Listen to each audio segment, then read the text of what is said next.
Next up on my Steam library, I'm playing Nier Automata. Nier Automata is a third-person character action game. It's made by Japanese developers Platinum Games, who also bought you Bayonetta and Vanquish and Metal Gear Rising: Revengeance. They're pretty good at these kind of games, these character action brawlers. Bayonetta was a particular favourite, and a lot of people enjoyed that. And this is in the same sort of vein. But right off the bat, I will say there was a problem at the beginning. There's being a Japanese developed PC port. It's got a little bit of a bug to play in full screen, a resolution bug. If you want to play it in full screen at your chosen resolution, it doesn't actually display it in that resolution. Like if you want to play it in 1920 by 1080 in full screen mode, it doesn't actually display it in 1080. It actually displays it in a lower resolution that's then stretched to fill the screen. Now, there's no official patch to fix this, and that's pretty poor, seeing as the game was released back in March. It's like 6 months ago now. But there is a third-party fix. A guy called Caldean, he developed a mod which fixes that resolution bug, and you can download that. I'll put the link to that in the description. It's on the Steam forums as well. If you search for Nier Automata fix resolution mod, that will find it, and you just have to install that, and then that's that fixed. But just get that out of the way straight away. Yep, a bit of a bad bug to leave in a game, but yeah, that's a Japanese developed PC port for you. I guess they just haven't quite got the hang of PC games yet. Other than that, I'm finding the play pretty smooth, and no other problems, no crashes or anything like that.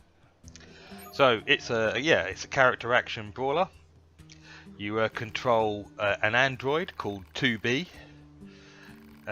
You control her, moving her about with your mouse or keyboard or the controller. I strongly advise the controller for this kind of game, and especially this game in particular. There's a few dodgy things with the camera when you're trying to do it with mouse and keyboard.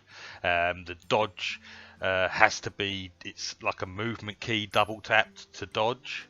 I find that method a bit awkward, and you can't change it. So on the controller, the dodge is a separate input, like it's your trigger or your bumper, or indeed whatever you want to configure it to, because the controller is fully configurable in the game. So, yep, strongly advise the controller. So the combat's, very much that sort of Japanese action brawler type combat. You've got 2 swords, and you can use each of them as a heavy attack or a light attack. You can swap them about in your weapon configuration menu, and they combo up to do the various different things. Knock something in the air, juggle it about, keep it in the air. You can jump in the air and then do a big smash down on the ground, that usual thing. You also get sections of the game where you control a mech. You pilot a mech for a bit, and then it turns into parts of it are like a twin stick shooter because it's sort of top down, and then parts of it are maybe like a side scrolling shooter. The camera angle changes quite a lot in the combat, not just in the mech, but on foot as well. So the camera is always swapping about to some fixed positions every now and then to give you like a top-down view on a certain spot in the map, or a side view. That's uncontrollable. You can't do anything about it. It's their design choice for it to do that. So there's quite a lot to do. You've got a fair bit of open world once you've got through like the first couple of hours of the like intro and first level. Then you're presented with a fairly large open world where there are a fair few quests and that to do, fair few areas to explore, and things to find out. The story is a basic kind of aliens invaded the Earth like 200 years ago and force what remains of humanity off to the moon. But everyone seems to be an android. They don't actually seem to be any humans, and the aliens seem to be fighting with machines. So it's pretty weird, and all the androids seem to be, or most of them in this outfit you're part of now, all seem to be women as well. So it's a bit strange, but that's it. That's the story. So it's got a full sort of upgradable weapon system, upgradable mods for you. You actually install different chips in your Android in 2B.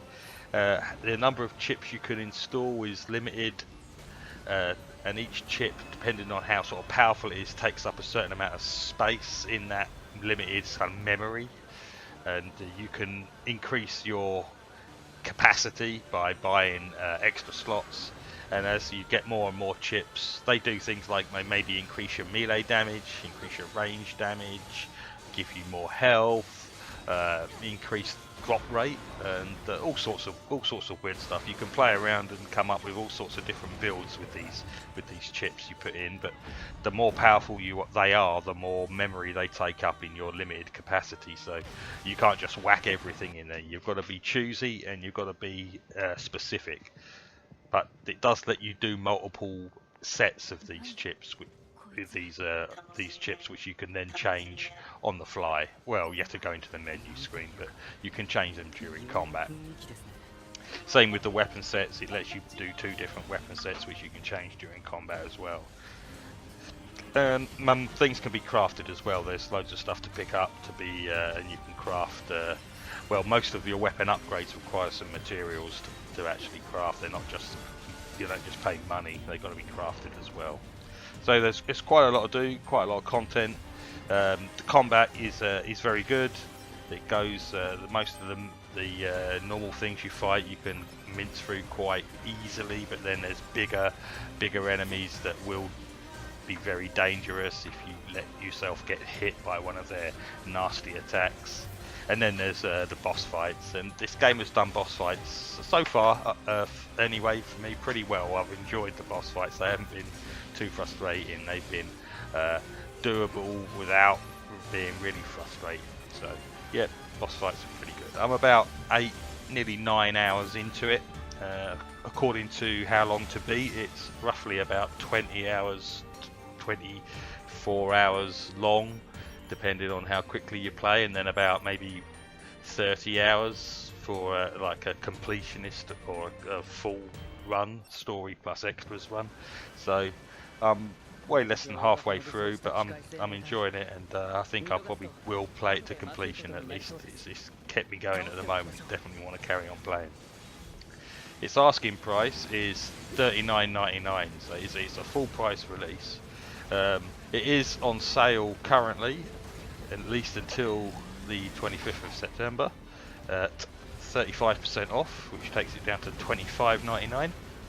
I think that's worth it. I think it's worth it for $39.99, but you might not if you don't particularly enjoy these kind of games. But if you like big character action brawlers, and if you've enjoyed Platinum Games' other offerings, you'll probably enjoy this, and you probably won't worry about paying full price for it either. But $25.99 on sale is definitely worth it. There is some DLC out for it as well, which I haven't got, but there's some DLC out for £9.49. I'm not sure what it is or how much it adds, but it's out. So yep, there's plenty of content there, plenty to keep you going for whatever price you decide to buy it. So yeah, I do recommend it. It's a very good game, very good game. That's Nier Automata.